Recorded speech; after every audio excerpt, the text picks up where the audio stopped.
You're listening to School Counseling Simplified, a podcast with easy-to-implement strategies for busy school counselors. Here's your host, Rachel Davis from Bright Futures Counseling.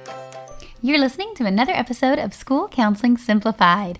In today's episode, I chat with my friend Laura. You may remember Laura. She's been on the podcast before and has presented at my summer summit a few times. She is a school counselor with over 15 years of experience, and she is the expert when it comes to books. She knows how to use picture books in her counseling sessions. We talk about how to use them proactively and reactively in the middle of a session. She shares some of her favorite books to use, how to do a book club with a small group, how to collaborate with your school librarian, and even how to get started if you're a new counselor or have a really small budget to work with. I know you're going to love this episode with Laura. She's so much fun to talk to. And she also shares how she is now an author herself with her new book. So I know you guys are going to love this episode. All right, let's dive in. Let's play a little game of Would You Rather, School Counselor Edition. Okay, would you rather spend your weekend planning a group or spend your afternoon sitting in irrelevant PD? Yikes. Or would you rather be the only counselor with no one to collaborate with, or to spend hours searching online for engaging activities? All of these options are pretty bad, right? But unfortunately, they're all too real. But what if I told you I had a solution for you? What if I told you I had access to hundreds of school counseling lessons, groups, and activities, counselor-specific trainings on the topics you need most, and a community of like-minded school counselors to support you? You would say, yes, please. Well, that is what Impact is all about. Impact is my monthly membership for school counselors, and it helps you with all of these things. You get access to hundreds of resources. That's unlimited free downloads. Log in and get what you need right away to every single resource that's in my store. We add new resources each and every month. We're adding a new middle school and elementary resource each month, and some of these are bonus Impact exclusives, meaning that you can get resources just for members. You can request resources that you need and easily search so you can find exactly what you're looking for. And let's talk about the trainings, counselor-specific trainings on the topics you need most. We do these each and every month as part of our Coffee with the Counselor series. Impact members get to join for absolutely free. You earn PD certificates and you get exclusive access to members-only things like the Ultimate Small Group Experience and our Summer Summit Conference. And the community. Y'all, this is possibly my favorite part of Impact. I so look forward to jumping on these calls, to getting to know counselors who are similar to me and also completely different. It's so fun to hear from your experiences and your challenges, and everyone brings a unique perspective to the table. We have an exclusive online community, and we even have a cool app where you can chat with other counselors in these community circles. We have our monthly calls, like I mentioned, twice a month, and we share wins, troubleshoot tough cases, and just talk about what it's like to be a counselor, because so often we're on our own island at our school sites. So if any of that sounds like it's for you, I would love to see you inside Impact. Go to stressfreeschoolcounseling.com/impact to solve all of your counselor problems. And I have a special offer for my listeners. Use code POD at checkout to save 10% off your first month. Okay, let's go to today's episode. Hey, Laura, how are you? Hello, it's so good to see you. So good to see you. We were just catching up a bit off air. Always nice to talk to you. And you may be a familiar voice to the listeners because I went back to my notes. You've been on the podcast twice, once like each year, I feel like. And we've actually talked about books before, which is your passion and you were the expert on. So if listeners want to go back to episode 147, we'll link to it in the show notes too. But you can hear Laura's first episode on books. And then today, that's what we're talking about too, which I can't wait to chat with you about. But first, for those who do not know you, and you've also presented at our summer summit multiple times for Impact. Yeah, so always a friend of the podcast. So go ahead and tell us a little bit about who you are and your background for those who may not know. Well, I feel like I could talk about picture books all the time, once a year, every year. So my name is Laura Filtness. I am currently in Knoxville, Tennessee, and I love all things picture books and all things animal related. So I started my career in 2018, and I thought, oh, I'll do this for like 6 months and then go back to grad school and go into private practice. And then that was in 2008. So I've been doing this a long, long time. And I, over the years, have like just become very close to the school librarians I work with, and they constantly reignite my passion for books. So I'm very excited to once again talk about books.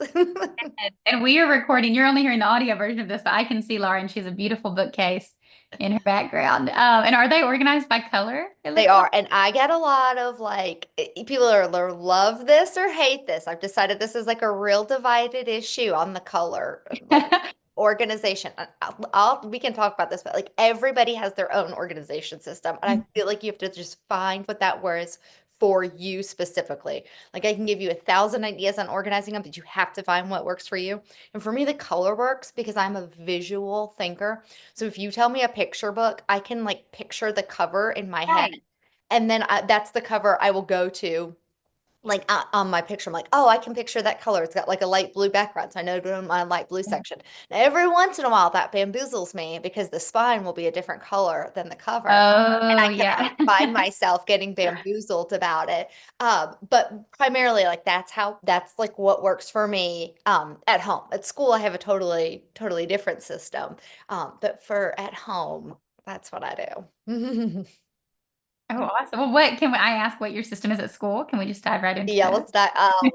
If you could see my office, you'd think she cannot be. She does not look like she's organized. And I think this is very funny because in the summers and on my breaks, I work for um, Help You Dwell, which is like a home organizing system. Like we do lots of things, but we help Oh, people with home organization. And if you see my office right now, you'd be like, she should not be helping people organize. It's a disaster. But it has become a work in progress. So for several years, for years and years and years, I had like book bins and I had little pocket labels on each of them and I had them by topic. And so they were all in their book bins. And then over the years, I started finding so many amazing book companions and resources. And so I would print them out, and I would put them in like a really giant Ziploc bag with the book. So when I pulled out a book, it like was the book and the book companion to go with it, which was like super easy, yeah. super wonderful. Um, and and I also had them in book bins. Well, then I got moved to like a little portable office that I shared with three, four other people. And so my space started downgrading. So like I had to double up on my bins and then I went to those little storage cubes but I would have them facing me. So like instead of seeing the spine, I would like see the cover and I could still pull them out. Then that worked for a couple of years. And then this year I got put in another office that I'm also sharing. And it's a great space, but it is a much smaller space. And I lost a lot of like library shelves. So I had to, for space, take them out of the book bins. And so now they're just all on a bookshelf. Um, Mhm. and that has been trickier for me. So what I have done is all the hardbacks are on the bookshelf, but if it's a paperback, it is still in like a really slim book bin. I'm trying to think of where I got them from. I can't even remember now, but all the paperbacks are like still in a bin and they face me and then all the hardbacks face out. And it sounds so complicated and it's still a work in progress. And this is this is like my anxiety. I got rid of all my book companions and I was like, well, let's be honest. If you think about something, you're probably just going to go to your computer and reprint it. Like, Right. I have all these paper copies. This is so silly. Save the storage space. So I like trashed them all. I literally had to call a co-counselor and she talked me through it on the phone. I was like, okay, let's talk through this. I can get rid of these. We made it maybe 2 months into school, and our principal sent out an email that we were out of paper. And I was like, see, this No. is why I can't Oh get my rid of my gosh. hard copies. So when people are like, oh, you're a hoarder of books and book companions, I'm like, it's because one day somebody's gonna tell me I can't have it. Right. So it's That's so funny. That's so true. Because I'm the type of counselor that always would like find what I need right before the session and reprint it. Like I yes, never had yes, paper copies of no, stuff. no, I would always try at the beginning of the year for like a small group. I was like, I'm gonna get a binder and I'm gonna print out all the yeah. sections and have it all prepped. Never worked for It me. never works. No, it never does. And Some we counselors love that though. some do, and like, and we were Yeah. just talking about this off air. My computer has crashed twice now, and Yeah. so it's so easy for me to be like, "Oh, I'll just go get it." Well, I mean, I've been doing this for a while, like when TPT was just first starting, so I had Yeah. stuff for like forever, and so now I can't even just like go print it off because like I don't, my computer's crashed. I don't have access Oh, to those files anymore. It is just. but I'm learning to like embrace that and like it's okay. It's okay. Like if I really need it, I will find it or it'll be somewhere. But I really, at school, I pretty much go by categories. I have a lot of like Mhm. little categories.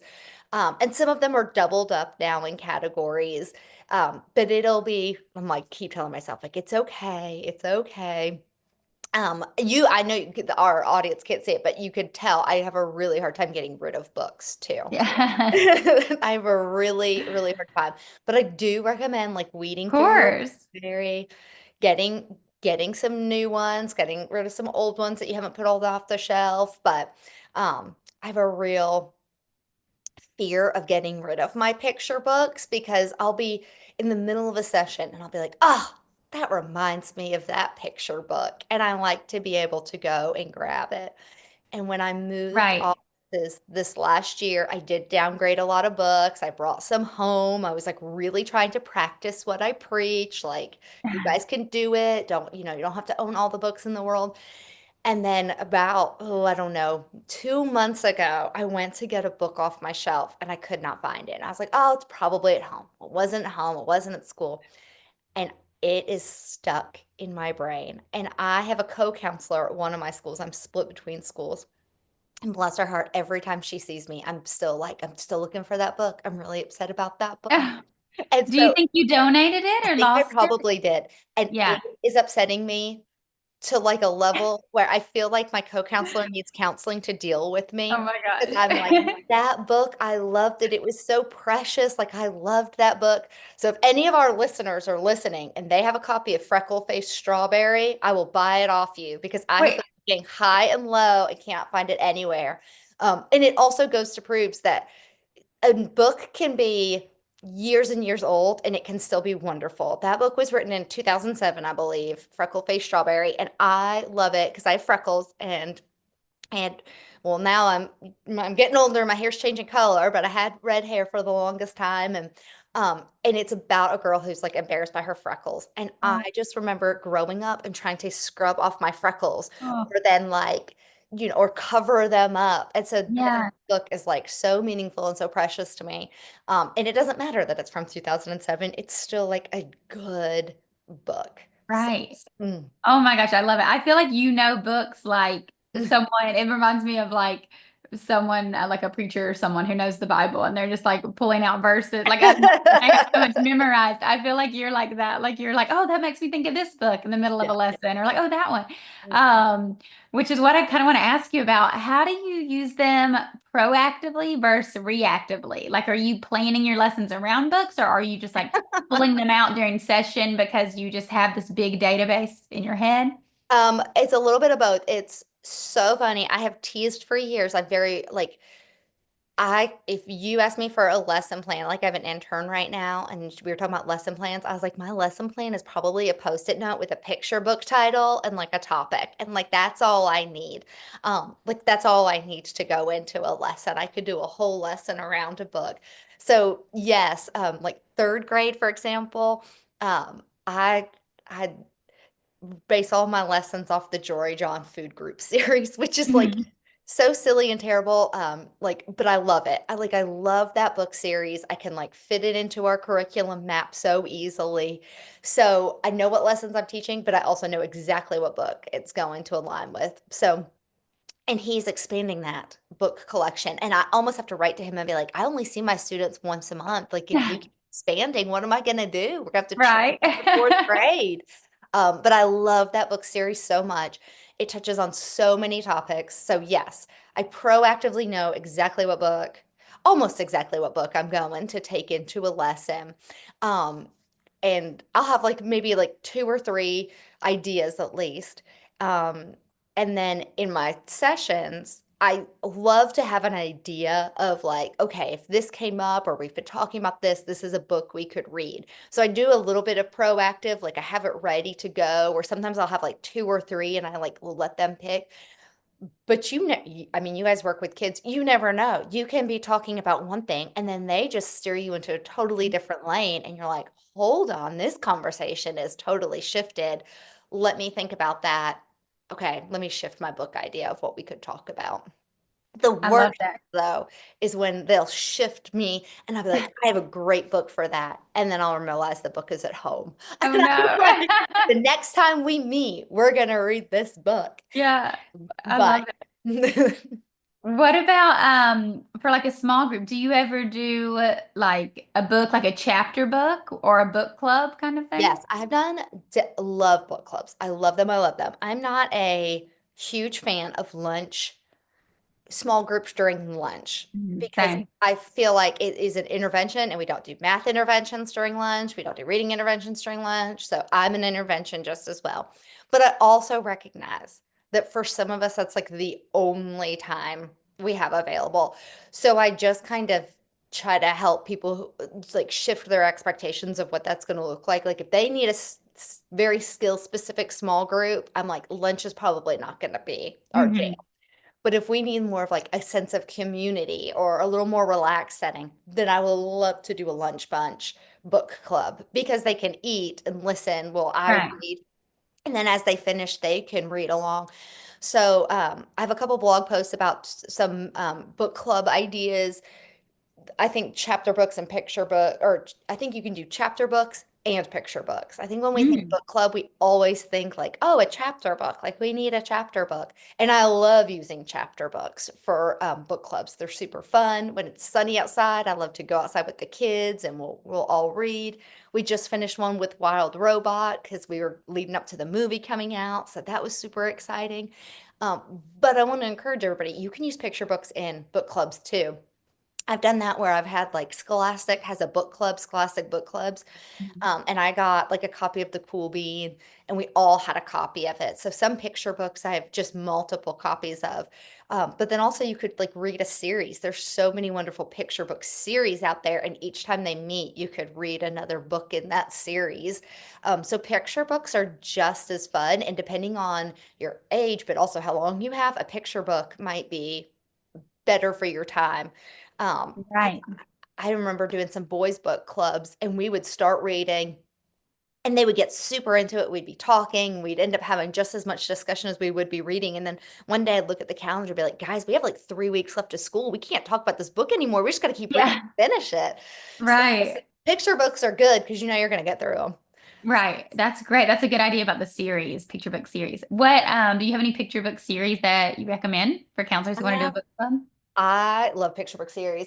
So obviously the Jory John series, Mhm. Good Egg, Backseat. He's coming out. They released it on Pi Day, which I thought was like genius. He's coming out with the Humble Pie in November. Oh, So you guys can pre-order that. I'm looking at my shelf. I have so many. There's another food group series I got from England too. Um, Oh, anything. This is not necessarily a series, but anything by Todd Parr, because his has like a general theme. So I love Todd Parr books. And then another like food group, it's not really a series, but they go along with each other, is Waffle Can't Decide, Avocado Feels a Bit Worried, and Taco Falls Apart by Brenda Miles. And those are just like another fun foodie group theme. And they aren't like necessarily a series, but they definitely all go together.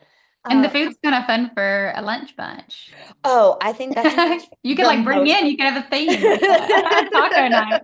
You know, I love a theme. Um, oh, how did I forget these?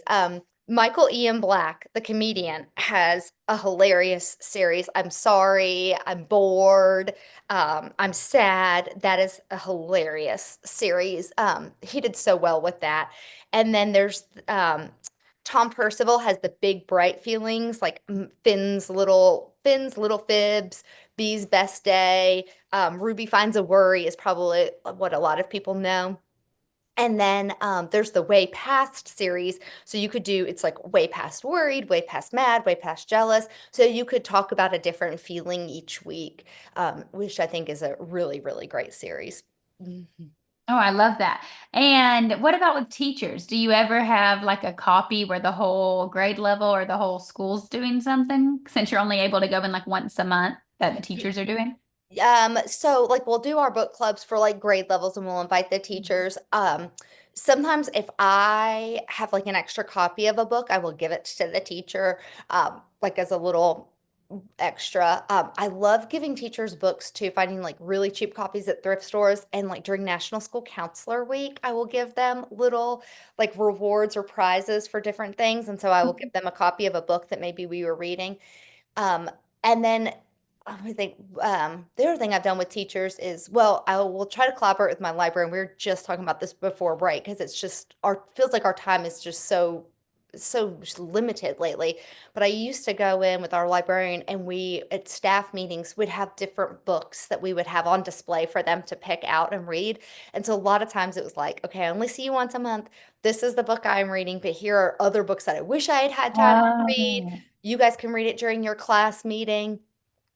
Or I will do bonus lessons. So like a 15-minute bonus lesson, and I'll go in and read a book and it'll be an extension of that activity. So like I just did some lessons with second grade on apologizing, and I had like three books I could not decide between. So I did a lesson, and then I was like, can I come back and do a little bonus mini lesson? yeah. And I got to go in and read with them.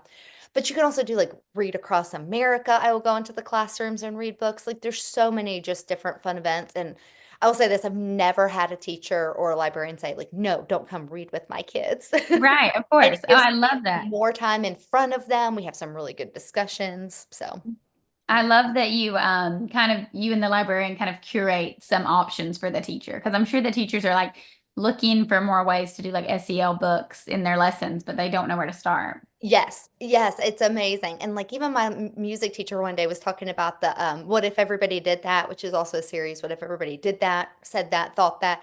And I was like, "Oh yeah, I use that book all the time." And she's like, "Really? I've been using it in my class." I was like, "Well, let me come in and co-teach with you." Like, I know Yeah. that book. What is very funny is my librarian and I will go to read a book with a class and they'll scream at me, "We just read this in library." And so Yeah. we try to collaborate more because we realized we were pulling out the same beloved books around the same time of the year.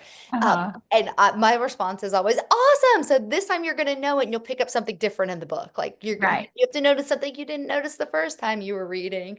But my librarian is wonderful. I love that. So obviously you own a lot of books, but for counselors who like, are on a lower budget or just getting started, the librarian obviously is a great resource. Do you use like your public library as well as your school library? Yes, I use both. So I remember it feels like yesterday, but it's probably 10 years ago. I was presenting at ASCA and I was talking about thinking of other places other than like Amazon to get your books. And I was like, don't forget your school library. And I had somebody in the audience raise their hand and said, we don't have a school library at our school. And I was like, what?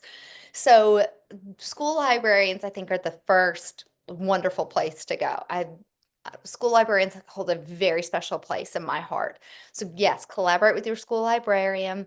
I gave mine a list at the beginning of the year with like my dream wish list. Completely forgot I told her about it, and we just had to spend our school money for the year. And I ordered all these books, and then I was going into the library to show her. She's like, "I just got them," and I Oh forgot my that I God. had done them. So it was really funny. So tell your librarians your wish list, but then of course your public library, of course, I think is just like an invaluable resource. Sometimes people will post books. Um, and they'll be like, "Oh, I got this from the library," and my library doesn't have it. And I'm like, "Oh gosh darn." But even with your public libraries, you can suggest books for Mhm. them to purchase and own. So if your library doesn't have it, don't forget that you can request a book through the public library. A lot of them have like lending libraries. So if my Mhm. school doesn't have it, but another school has it, sometimes she's been really good by asking another library.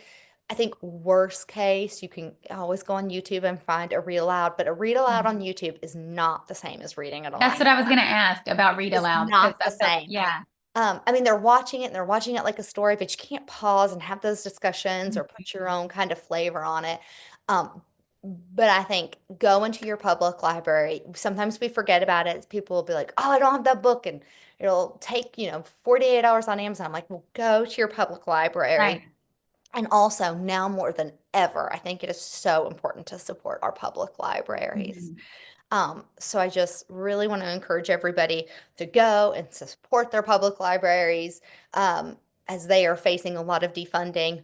Write to your congress people, write to your senators, support your public libraries because it's a lot of our students, that's like their only access. And so we think about it Right. for kids, but you can go and access it, as well. Oh, I know. It's great. It was something I did like as a kid a lot, would go to the public library Yeah, and then didn't do for so long. And then yeah, now as a mom, I'm like taking my kids if we're yeah. back in the States for like story time or whatever. Um, and then when I'm there, I'm always like, oh gosh, they have so much stuff. Like they have so much to offer, like They for have and so kids. much Yeah. more than you realize. And Right. there is a book. I hope I get this story right, but it's The Skull, which is it John Clausen? I lost my hat.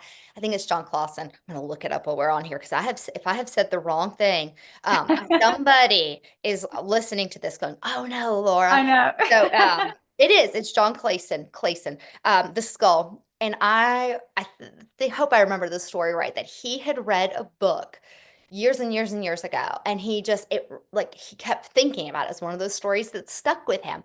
And then he kept going to try to find the book, and every time he would like look for it, he's like, I can't find this book. So he called a librarian of where he had seen the book, and he's like, listen, this is kind of what I remember. I think this was the cover. And she was like, oh, you're talking about this book. And I'm like, that is the power of the Yes. brain. I'm good, but I'm nowhere close to a librarian. It is amazing the resources they can find for you. So when I'm at the public library, like I'll have the books I'm checking out, but go to them and say, like, here's what I'm looking for. Here's what I'm thinking. Like, what do Mhm. you have? They are just invaluable resources. Um, so support your public libraries. Like I said, don't forget to reach out to all of your Congress people about not cutting our funding for the IMLS, which is the Institute of Museum and Library Services, because we need our library services. Librarians are just heroes in my eyes. Yes, Mhm. definitely.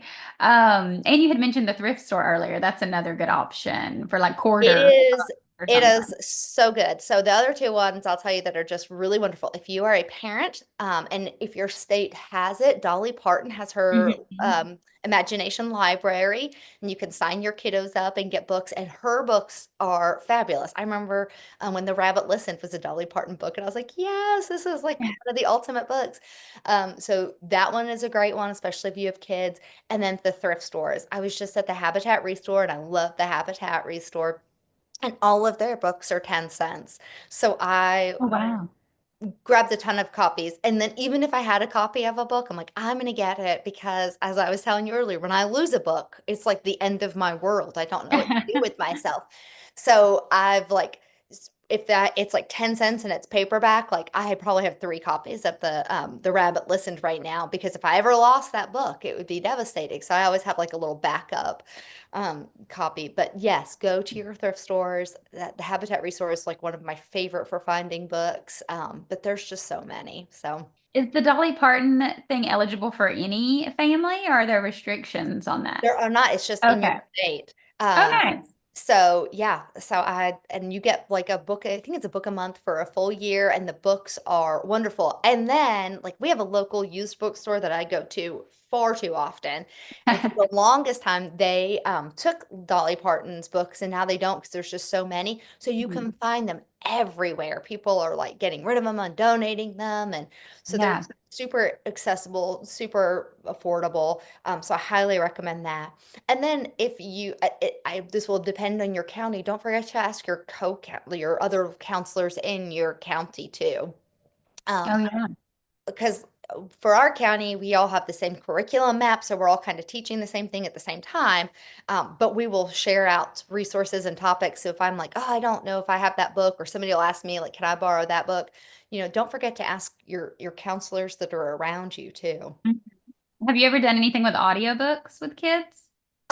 We did an audiobook for a book club, and I can't remember what book it was, and it was audio, but we also had copies. Oh, it was, Mhm. I think we did a little bit for the Wild Robot, but it was audio, but we also had copies so they could read along. So, Nice. yeah. Awesome.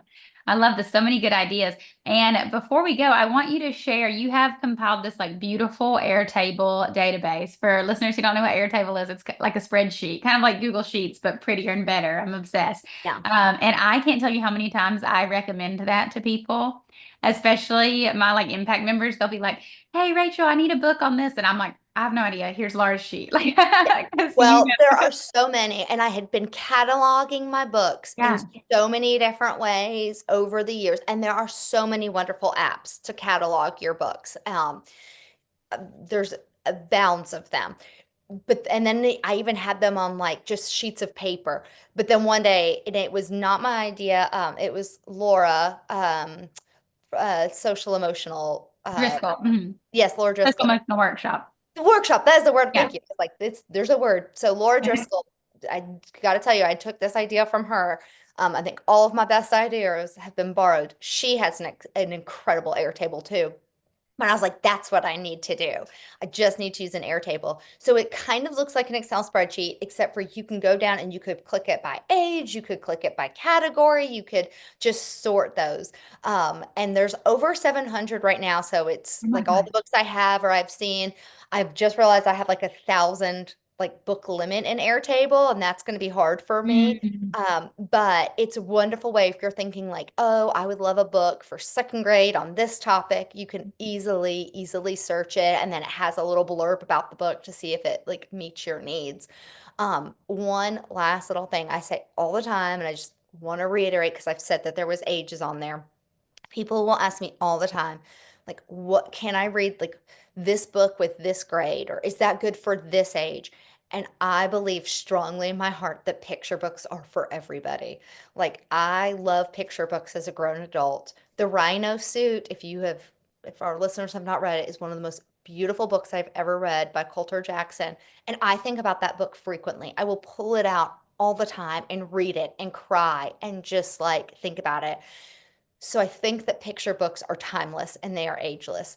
So if you have a book suggestion, ask me for a book suggestion. But I will tell you, if people are like, well, is that good for this age? I'm going to say, I don't know your kiddos. I don't know their background content. I don't know their reading level. I don't know their interests. So like I can kind of steer you. And there are some books that are definitely like too young or definitely too old. Mm-hmm. But for the most part, I'm like, I feel like you could read these books with so many grade levels. Like I just got Calm Your Roar, Like a Dinosaur, also by Brenda Miles with progressive muscle relaxation. Oh, I read it with my kindergartners this month, and then I read it in a small group with third grade.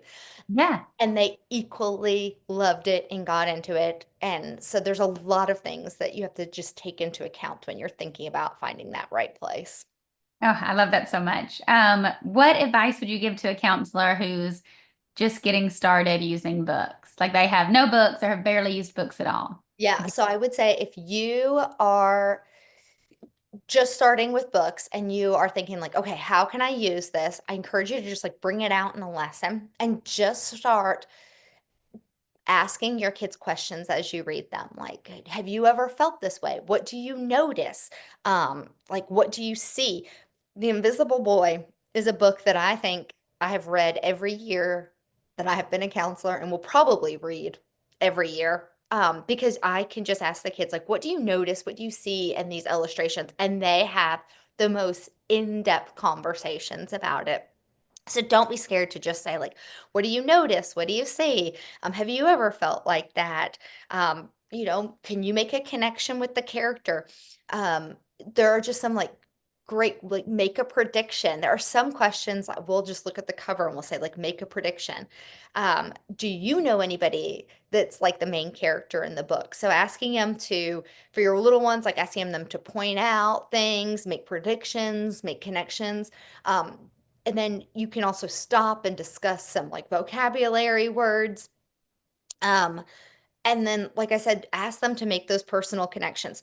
I have often found that a kiddo might not want to say to me, like, this is how I'm feeling. But if I pick out a book that I think they might connect with, I'll say, how do you think the character is feeling? And then they just open up. And you Right. can tell it is deeply personal to them, but there's this like sense of safety that they're talking about themselves, but maybe not necessarily talking about themselves, And they'll say all of this about the character. And then at the very end, I'll be like, have you ever felt like that? And you'll get like a little yes. Yeah. My other favorite just question for any book is like, what do you think the character learned, and what advice would you give the character if they were in our class. That's like one of my favorite. Like if the good egg was to join our class, like what do you think what your advice to that good egg would be? My other advice to new counselors is if you have inherited a library or you have a good start of your books, take an inventory. I remember doing an inventory years ago and realizing my books on like bullying and anger were just tremendous. There are just Hmm. so many wonderful books about that topic, but I didn't have books for other areas. So kind of doing an inventory about like what am I teaching? What am I talking to my kids about a lot? And fill in those blanks. There are so many wonderful picture books out there to help fill in those blanks. So, Oh, amazing advice.